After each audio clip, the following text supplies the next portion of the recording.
Does the Chancellor think it's right that those who've fallen through the gaps in these schemes, as raised by the FSB, will have been without support for an entire year? I wonder if the Minister could tell us how those who have been excluded from support so far are seeing their household incomes protected when they're getting no support from this government at all. Surely the Chancellor can understand these people do not have any money. They have not benefited from the government schemes. Is it perhaps a good idea for him to meet directly with some of those who work in these sectors? Because I suspect many of those advising in the Treasury have no understanding of how self-employment actually works. We are running the risk of losing our world-renowned elite West End musicians who are excluded from financial support due to being freelancers or limited companies. Will he recognise the problem, act to close the loopholes and provide the support that is needed, particularly in the hospitality sector and its supply chain? This is having a detrimental impact on my constituents' livelihood and mental health. So will my Right Honourable outline what steps he's taking to ensure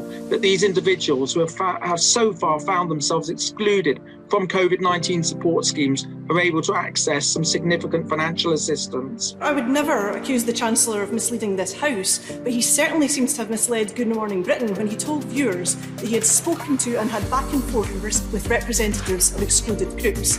They are clear, Mr Speaker, that he has not. Will he look again at what else can be done for those who have had no income now for 9 months? Will the government work to find a way to support these individuals, perhaps on a loss of income basis similar to the discretionary grants or the hardship schemes that were devised for the dairy sector? So I urge the government to look again at its totally inadequate packages for self-employed and small business. Does he agree with me we should be investing in those people, not excluding them and leaving many of them in deep and dangerous debt? We all understand that it was hard back in March to get every detail right on government support schemes, but 9 months on, why does the Chancellor still have absolutely nothing new to say to those millions of people right across our country who have been shut out from support since the beginning?